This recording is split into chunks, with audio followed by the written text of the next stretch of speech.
A network को अगर crypto की हिस्ट्री का द मोस्ट प्रीमियम प्रोजेक्ट कहा जाए तो गलत नहीं होगा। अब इसलिए नहीं कि मुझे ए नेटवर्क अच्छा लगता है, मैं उस पर काम कर रहा हूं तो मैं इसलिए ऐसी बात कर रहा हूं। मैं इसलिए ऐसी बात कर रहा हूं क्योंकि इसने हम जैसे लोगों को जो क्रिप्टो की अलिफ से बे नहीं जानते थे, ना सिर्फ इसने हमें मोटिवेट किया, हमें एजुकेट किया, बल्कि इसने हमें कहा कि भाई आप खुद फैसला करो कि राइट क्या है, रॉन्ग क्या है। इसने हमें बताया कि जब प्रोजेक्ट लॉन्च होता है तो उसकी कंडीशन कैसी होती है, और सही वे में जब प्रोजेक्ट ने कुछ डिलीवर करना होता है तो वो प्रोजेक्ट किस तरह का होता है। अब यहाँ पे देखो ना, जिस प्रोजेक्ट ने कुछ डिलीवर करना होता है ना, वो लंबे लंबे वादे नहीं करता। वो ये नहीं कहता कि वो आ गया है, वो आ गया है, ये हो गया है, वो हो गया है। वो कभी भी पुरानी अखबार पढ़ पढ़ के लोगों को नहीं दिखाता। अब देखो ना, यहाँ पे कहा जा रहा है कि जनाब इंटरलिंक लैब जो है वो 151 कंट्री में पूरी तरह से छा चुका है। India, United state, Pakistan, Vietnam, Brazil, Nigeria, Indonesia, Ukraine और फिलीपींस, रशिया, इन मुल्कों में छाया हुआ है।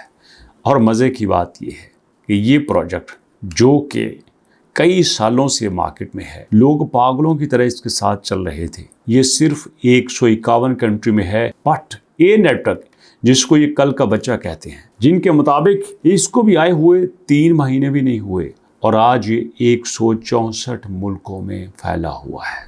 कैन यू इमेजिन कि कितनी तेजी से ये चल रहा है। मैं प्रीमियम इसको इसलिए कह रहा हूं कि प्राइस बड़ी नहीं होती, यहाँ पे कैप बड़ा नहीं होता, यहाँ पे लोगों का ट्रस्ट बड़ा होता है। जब लोग आपके यस पे यस कहें, जब लोग आपके नो पे नो कहें, तो फिर टीम को अपने अंदर से ही मोटिवेशन मिलती है कि yes I have to do more, हमें कुछ और करना है, हमें कुछ और करना है, हमें कुछ और करना है। ये होती है कम्युनिटी की असल ताकत। और फिर इसी बेस पे जो काम करने वाले होते हैं वो कहते हैं नहीं, हम आपको ये नहीं कहते कि हमारे पर भरोसा करो, नहीं, हम आपको अपने ऊपर भरोसा करने का नहीं कहते, हम आपको ये कहते हैं वेरीफाई करो, खुद फैसला करो कि राइट क्या है, रॉन्ग क्या है। खुद फैसला करो कि जिसने कुछ देना होता है उसका बात करने का अंदाज कैसा होता है, और जिसने सिर्फ हवाबाजी करनी होती है उसका बात करने का अंदाज कैसा होता है। ये खुद चेक करो। और वही दोस्तों, अब मैं आपको बता देता हूं कि यहाँ पे कहा जा रहा है कि जनाब मेननेट आ रहा है। Private mainnet is almost here. After a month of building, testing and preparing, Interlink is finally stepping into a brand new era. Private mainnet is not just another update. It's marked the beginning of Interlink operation in its own independent blockchains. अच्छी बात है अगर ये इतने सालों बाद अपना mainnet लेके आ रहे हैं, बट सवाल ये बनता है कि डिलीवर क्या कर रहे हैं। ये बड़ी बात है। अब कोई बंदा ये कहे हमने 6 साल हुकूमत की, हमने 10 साल हुकूमत की, हमने 2 महीने में हुकूमत की, मैटर नहीं करता। मैटर ये करता है आपने डिलीवर क्या किया, आप लोगों की सहूलत के लिए कितना आगे आए। और मैं आपसे कहना चाहता हूं दोस्तों, यहाँ पे ये जो हमारे पास पेज है डिजिटल गोल्ड आपके एक्स के ऊपर, इसको ज़रूर फॉलो कीजिए और यहीं पे हमें लेटेस्ट अपडेट्स मिलती है। यहाँ पे हमारे पास अब फेसबुक का भी पेज ओपन हो चुका है, तैयार हो चुका है। यहाँ पे आपने इसको भी फॉलो करना है। और बिल्कुल इसी तरह से जिस प्लेटफॉर्म पे हमारा ए नेटवर्क चल रहा है, हम उसी जगह पे जाएंगे और उसी जगह पे काम करेंगे। मैं इसलिए नहीं कहता कि आपको करना चाहिए क्योंकि मैं इस पे साथ हूँ, नहीं, इसलिए कि आपने फैसला खुद करना है। हम किसी को मोटिवेट नहीं करते, हम किसी के ऊपर अपनी राय इम्पोज भी नहीं करते। हम ये कहते हैं तराजू अपने हाथ में पकड़ो और खुद फैसला करो। और देखो दोस्तों, मजे की बात ये है, अब iOS पे भी लाइव हो चुका है। मतलब जो हमारी आईफोनिक कम्युनिटी है वो भी अब हमारे साथ जुड़ेगी। इसका मतलब ये है कि अब नए रास्ते खुल रहे हैं।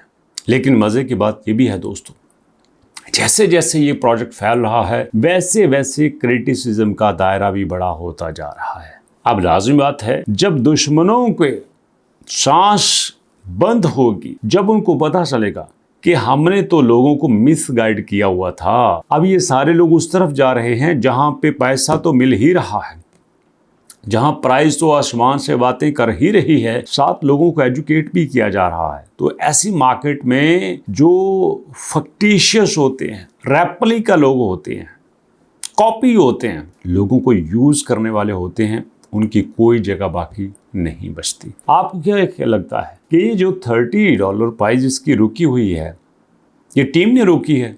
नो, ये आपने रोकी है, ये आपके हाथ में है। ये कम्युनिटी का ट्रस्ट है दोस्तों कि जो यहाँ पे दिखाई दे रहा है। आप चाहो तो आप इसको बना भी सकते हो, आप चाहो तो आप इसको गवा भी सकते हो, बट आपने कमाल के तरीके से इनको चलाया है और आपने साबित किया है कि जो प्रोजेक्ट चलाना होता है इसको कैसे चलाते हैं। और यहाँ पे देखो ना, एक प्रोजेक्ट जो मार्केट में तबाही लेके आया, जो दुनिया की सबसे बड़ी कम्युनिटी लेके आया, आज उसी कम्युनिटी के हाथों देखो जमीन के साथ लगा हुआ है। 0.11 पे पाई आ चुका है और 24 घंटे के अंदर 5% डाउन हो चुका है। सर्कुलेटिंग सप्लाई का प्रेशर अलग से है। लोग पागलों की तरह, जुनूनियों की तरह बेच बेच के निकल रहे हैं। पल्ले कख भी नहीं रह गया कि यार करें क्या। ये होता है कम्युनिटी का यहाँ पे खुशा करना। अगर कम्युनिटी इनके साथ होती तो इनको क्या दिक्कत थी? कोई दिक्कत नहीं थी, कोई मसला नहीं था। जब चाहते जैसे चाहते चल सकते थे, लेकिन इनसे मैनेज नहीं हुआ। कम्युनिटी इनसे संभाली नहीं गई और थैंक्स टू अल्लाह कि हमारा ए नेटवर्क के ऊपर काम करने का फैसला ठीक था। अब इसका मतलब ये भी नहीं है कि पाई के ऊपर काम करने का फैसला गलत था या गलत है। नो, मैं सिर्फ इसलिए बता रहा हूं कि कभी एक प्रोजेक्ट बड़ी अच्छी कंडीशन में होता है और कभी एक प्रोजेक्ट कुछ गलतियां करके जमीन के साथ लग जाता है। यहाँ पे कम्युनिटी की गलती नहीं है, यहाँ पे सारी की सारी गलती है पाई कोर टीम की।